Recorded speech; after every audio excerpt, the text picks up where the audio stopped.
오늘은 명하신대로 행하니라. 예, 우리 황호철 성도님이 잘 따라하셨는데요. 감사합니다. 제가 명하신대로 하면 여러분들 행하니라 이렇게 한번 해보도록 하겠습니다. 명하신대로 행하니라. 명하신대로 행하니라. 그 행하니라는 상대방을 향하여 크게 한번 외쳐보겠습니다. 명하신대로 행하니라. 아, 좋습니다. 다시 명하신대로 행하니라. 제가 설교 중간에도 명하신대로 하면 어떻게 하면 됩니까? 행하니라. 예, 그러면 되는 거예요. 오늘 이게 설교 전체 얘기, 전체 내용이 전체. 그냥 명하신대로 행하니라 이것이 전체 내용입니다. 저도 읽을 때 중간에 끝이 많으니까 명하신대로 행하니라. 이렇게 나오니까 저도 명하신대로 행하니라. 바로 읽어야지.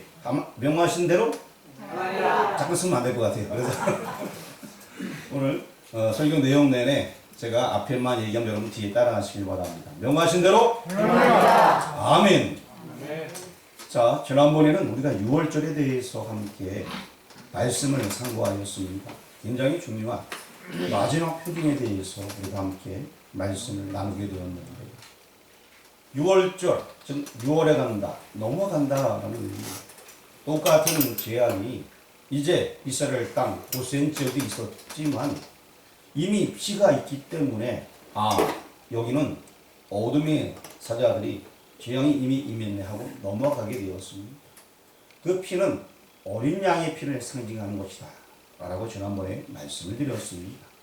오늘은 이제 본문이 굉장히 길어요. 크게 네 단락으로 나눠지게 됩니다. 6월절하고 떼놓을 수 없는 무교절이 먼저 있습니다. 그리고 또 두 번째 단락은 명하신 대로 이게 두 번째 단락이에요. 두 번째 단락은 뭐라고요? 명하신 대로 행하리라. 네, 명하신 대로 행하리라. 이게 두 번째 단락이에요. 세 번째 단락은 그렇게 계속해서 얘기했던 6월절 그 사건이 실제적으로 일어나게 되었어. 10번째 재앙이 일어났던 그 내용이 이제 36절까지 나와 있고 또 맨 마지막까지 51절까지 이제 여호와의 군대, 이 군대에 대해서 말씀을 해주고 있습니다. 재앙이 임한 이후에 하나님께서 그 이스라엘 백성들을 향하여서 이제 여호와의 군대라 라고 칭하게 됩니다. 이런 일들에 대해서 오늘 공부를 하면서 특별히 오늘 제목의 말씀 명하신 대로 행하리라. 예, 행하니라. 이 부분에 대해서 함께 말씀을 나누고자 합니다. 먼저 우리 6월절과 무교절, 특별히 무교절에 대한 이야기를 아까 본문 말씀에서 읽었는데 무교절에 대해서 설명을 먼저 하려고 합니다. 무교절이라는 것은 이제 이 떡에 무육을 넣지 아니한 떡, 이 무교병이라고 얘기합니다. 그 떡을 먹으면서 일주일 동안 지내는 것을 가리켜서 무교절기라고 얘기하게 됩니다. 명하신 대로 행하리라. 예, 다시 명하신 대로 행하리라. 예, 벌써 무교절 얘기하게 되니까 눈꺼풀이 막 무거워 내려옵니다. 자, 눈에 힘을 꽉 주고 앞을 보시길 바랍니다. 자, 그런데 이 무교절하고 6월절하고 날짜에 대한 개념이 이게 하나이면서도 두 개인 거예요. 우리가 6월절 하게 되면은 원래 6월절 하게 되면 포괄적으로 6월절 행사 이렇게 얘기합니다.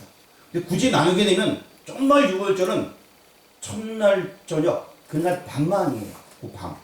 그러고 나서 나머지는 다 첫날 밤부터 마지막 7째까지가 그냥 무교절이에요. 무슨 얘기인지 아시겠어요?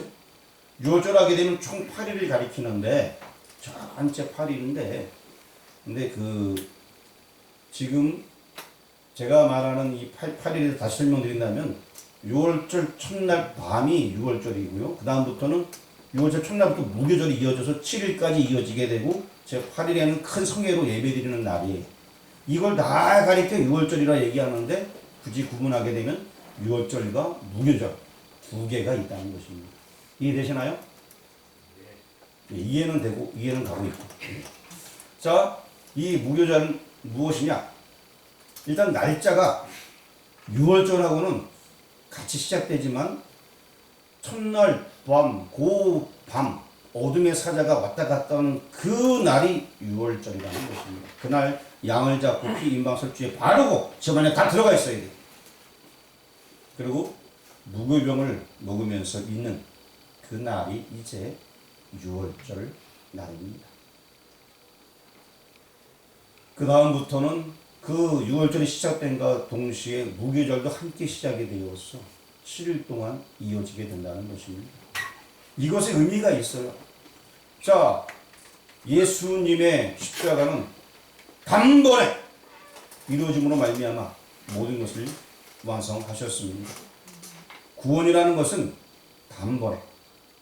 자, 6월절 그때에 어린 양의 피를 바르고 집안에 있었던 사람들은 다 살았어요. 다시 말씀드리면 구원 얻게 되었습니다. 그것은 다 한 번이에요. 예수님 구원 얻으면 다 구원의 문제는 끝나는 거예요. 그 다음에 우리가 해야 될 것은 뭐냐? 무교절의 삶을 살아가야 됩니다. 이것이 무슨 얘기냐? 무교절의 삶이라는 것은 죄가 없는 삶을 살기 위해서 노력을 해야 된다는 것입니다. 누룩이 들어가게 되면 떡이 부풀게 되지 않습니까? 그 누룩을 뺀 것이 무교절이에요. 그래서 이 누룩이 들어가지 않으면, 즉 죄가 들어가지 않으면, 죄라는 것을 계속 부푸는 것을 상징하기 때문에 이 무교절은 7일 동안 되는데 이 이유가 무엇이냐? 앞으로 우리가 계속 살아갈 때에 구원 얻은 백성들은 죄가 없는 거룩한 삶을 살아라. 이런 의미가 있다는 것입니다. 또 한 가지는 장소에 대한 의미가 있습니다. 우리가 제가 PPT를 준비했는데 일단은 그 18절 먼저 한번 보여주시길 바랍니다. 같이 읽어보겠습니다. 빨간 것만 읽어보겠습니다. 열 나흘 날 저녁부터 21일 저녁까지. 그래서 7일 동안이 무교절이라는 얘기고요. 13절 6절도 한번 잠깐 읽어보도록 하겠습니다. 빨간 것만 읽어보겠습니다. 이래 동안 무교병을 먹고. 자, 그래서 7일 동안이 이게 무교절이라는 얘기입니다. 여기까지는 다 이해되셨죠? 자, 그 다음에 이제 장소에 대한 이야기를 하려고 합니다. 신명기 16장 우리 5절 말씀을 한번 같이 전체 읽어보도록 하겠습니다. 6월절 제사를 내 하나님 여호와께서 내게 주신 각 성에서 드리지 말고. 자, 6월절 제사는 자기가 있는 곳에 드려야 된다는 얘기예요? 그러지 말라는 얘기예요? 예. 자기가 있는 곳에서 드리면 안 된다는 얘기예요. 그렇죠? 자, 그러면 6절 말씀을 읽어보도록 하겠습니다. 시작. 오직 내 하나님 여호와께서 자기의 이름을 주시려고 택하신 곳에서 내가 애굽에서 나오는 시각 곧 초저녁 해질 때에 6월절 제물을 드리고.